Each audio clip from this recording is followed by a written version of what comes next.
Nah, untuk membahas kontroversi pernyataan Luhut Binsar Panjaitan dan pentingnya operasi tangkap tangan Komisi Pemberantasan Korupsi, sudah bergabung bersama kami Yunus Hussein, mantan Kepala PPATK. Selamat siang Pak Yunus. Selamat siang. Selamat siang Pak Yunus. Kita langsung saja terkait dengan pernyataan Menko Luhut tentang tidak perlu sedikit-sedikit OTT, ia kaitkan dengan penerapan digitalisasi keuangan. Apakah benar jika nanti digitalisasi berjalan, ini akan menutup peluang korupsi? Baik, makasih. Jadi digitalisasi itu sendiri sekarang masih belum berjalan, terus terang saja. Dan korupsi itu sendiri bisa terjadi karena banyaknya kesempatan ya, dan niat terutama integritas dari para penyelenggara negara itu yang sangat diragukan.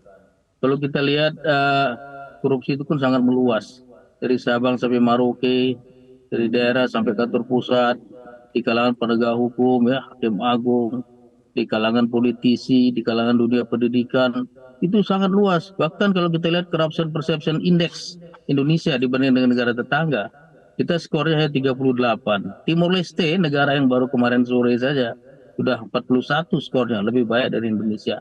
Jadi kalau dibilang masih perlu apa enggak, sangat perlu OTT ini. Pertama, lihat situasi korupsi yang begitu banyak sekali. Kemudian OTT jangan lupa dia merupakan pintu masuk untuk melakukan perbaikan sistem seperti yang dikatakan oleh jubir KPK tadi.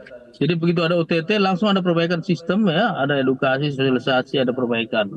Nah, tapi tetap diperlukan. Kalau nggak ada OTT nanti perbaikan sistem tidak bergigi, nggak dianggap apa-apa sama para birokrasi terutama. Kemudian OTT ini sendiri juga menunjukkan bahwa penegak hukum itu sudah bekerja, ada di lapangan dan tidak tersandera oleh para koruptor, para pejabat yang melakukan korupsi itu sendiri ya.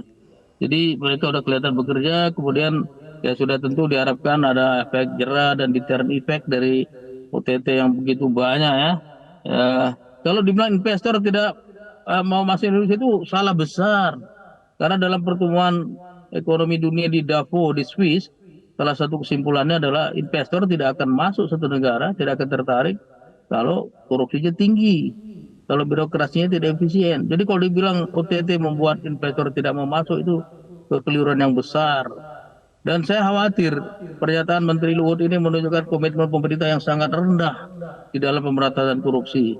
Tidak pernah serius pemberantasan korupsi, pejabatnya saja bukannya mendukung pemberantasan korupsi dalam bentuk OTT, malah bilang itu OTT tidak perlu. Kan aneh, harusnya pendukung lah. Jadi biar korupsi ini benar-benar bisa habis, biar ya reputasi negara kita baik lah, tidak menjadi high risk country, sehingga kalau ada transaksi menjadi lebih mahal, lebih susah. Di dalam negeri banyak terjadi high cost ekonomi karena banyaknya biaya-biaya siluman ya. Karena korupsi itu di Indonesia bukan hanya yang needy corruption, tapi yang greedy corruption, yang rakus-rakus. Pejabat-pejabat yang sudah banyak asetnya, banyak kekayaannya, besar gajinya masih mau korupsi. Ini greedy corruption. Dan mereka tidak cukup untuk kebutuhan sehari-hari, pasti disembunyikan, disamarkan. Lainlah tindak pidana baru yang namanya pencucian uang. Jadi kalau menurut saya ditanya perlu apakah perlu apa tidak OTT, kalau menurut saya sangat-sangat perlu sekali. Karena alasannya banyak sekali tadi ya. Kurang lebih ada saya sampaikan ada 7 alasan, di samping yang menunjukkan korupsi masih sangat meluas. OTT merupakan pintu masuk untuk memperbaiki sistem, kemudian mengundang investor masuk, membuat reputasi kita menjadi baik. Dan yang jelas penegak hukum masih bekerja. Dan kalau tidak ada OTT justru saya khawatir. Padahal di dalam KUHP, Kitab Undang-Undang Hukum Acara Pidana di pasal 108 disebutkan di situ bahwa kalau di ayat 3 kalau Pak Yunus, mohon maaf dengan adanya keterbatasan waktu kita. Tindakan. Ya, saya kira cukup sekian Pak dari saya. Jadi sangat terima perlu. kasih banyak, Dan saya Pak khawatir Yunus. di komitmen pemerintah masih rendah dengan pernyataan Menteri Luhut ini. Oke, baik, terima kasih banyak Pak Yunus Hussein, mantan Kepala PPATK atas informasi Anda.